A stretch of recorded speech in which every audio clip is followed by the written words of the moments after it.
Dans le royaume de Nkosi, il existe une loi ancestrale plus ancienne que les rois eux-mêmes. Une loi que tout prince connaît depuis l'enfance. Celui qui trahit le sang royal pour s'emparer du trône ne régnera jamais en paix. Odili le savait. Il n'en avait pas peur. Il avait tort. Le roi Akalako régnait sur Nkosi depuis 30 ans. Un homme immense, pas seulement par la taille, mais par la présence. Quand il entrait dans une salle, les hommes les plus forts baissaient les yeux. Pas par peur. Par respect. Il avait 2 fils. Odili, l'aîné. 28 ans. Beau comme une lame d'épée, dangereux comme elle aussi. Il avait grandi en sachant qu'il serait roi. Ce savoir avait fait de lui quelqu'un qui n'attendait plus, il calculait. Il observait. Il préparait. Kofi, le cadet. 24 ans. Plus discret, plus patient. Là où Odili voulait le trône, Kofi voulait servir son père. Là où Odili voyait une couronne, Kofi voyait une responsabilité. Le roi Akalako voyait tout ça. Il ne disait rien.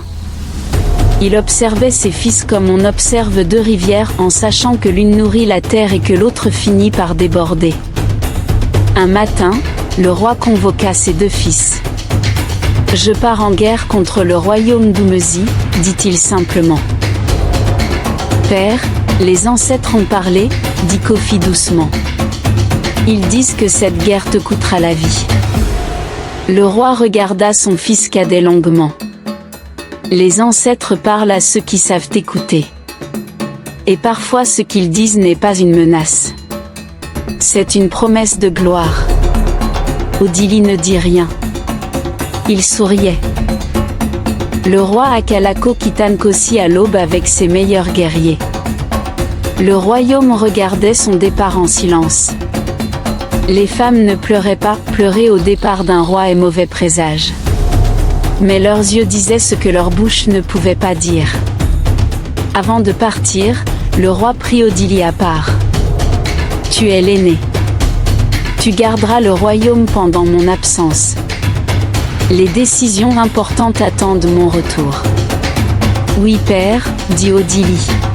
« Je t'ai dit les décisions importantes attendent mon retour, » répéta le roi en regardant son fils dans les yeux. « Je t'ai entendu, père. » Le roi le regarda encore un instant.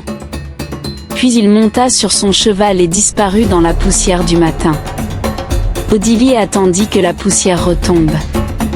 Puis il se retourna vers le palais avec un sourire que personne ne devait voir. Mais Kofi avait vu. 3 semaines après le départ du roi, des messagers arrivèrent du champ de bataille. Le roi Akalako avait été blessé. Gravement. Il rentrait. Odili reçut la nouvelle seul dans ses appartements. Il resta immobile longtemps. Puis il appela ses hommes les plus proches, pas les guerriers du roi. Les siens. Kofi apprit ce qui se passa ensuite par une servante qui tremblait en parlant. Odili avait convoqué les marchands de terre les plus riches du royaume. Il leur avait vendu les terres ancestrales du village de Nkosi, des terres sacrées que le roi avait protégées pendant 30 ans. En échange d'or. En échange de soutien pour sa prise de pouvoir. Et il avait fait autre chose. Quelque chose que Kofi ne voulait pas croire jusqu'à ce qu'il le vit de ses propres yeux. Odili avait invité dans le palais les émissaires du royaume ennemi. Ceux qu'Akalako combattait en ce moment même sur le champ de bataille. Il les avait reçus à la table du roi. Il leur avait offert du vin dans les coupes du roi. Il leur avait promis la paix. Une paix qui trahissait chaque guerrier qui mourait en ce moment pour Nkosi. Kofi entra dans la salle au moment où Odili signait l'accord. « Qu'est-ce que tu fais » dit Kofi d'une voix que la colère rendait froide. Odili leva les yeux. Sourit.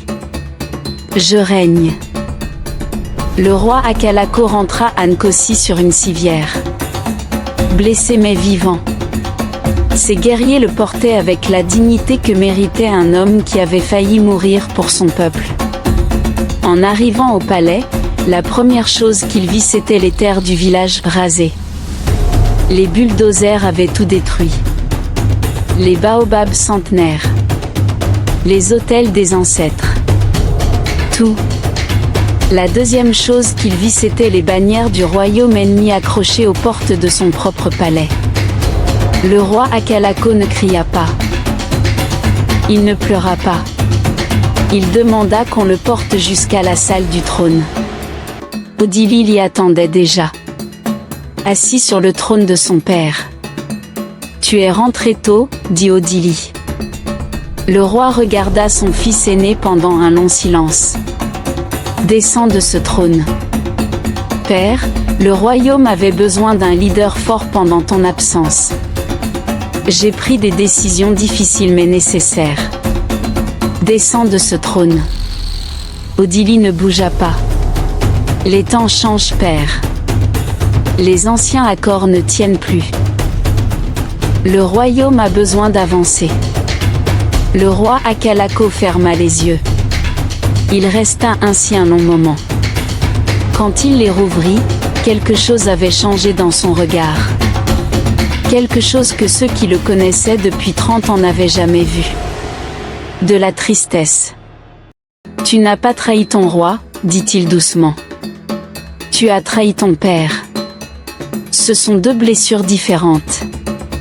La première guérit. La seconde. » Il ne finit pas sa phrase.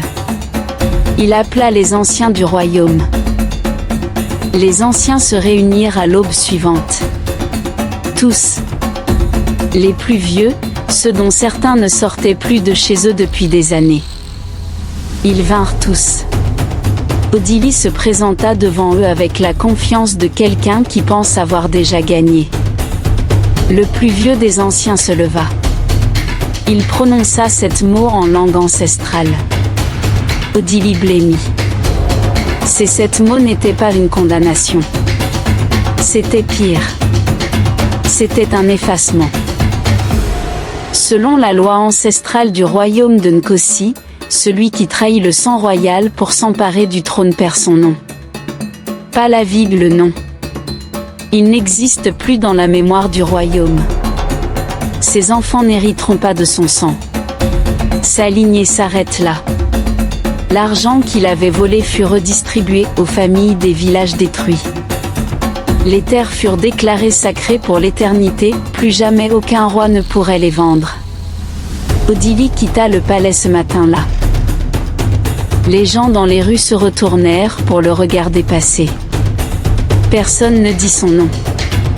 Personne. Le roi Akalako mourut 3 mois plus tard, pas de sa blessure. Les anciens dirent qu'il était simplement parti rejoindre ses ancêtres après avoir accompli sa dernière tâche.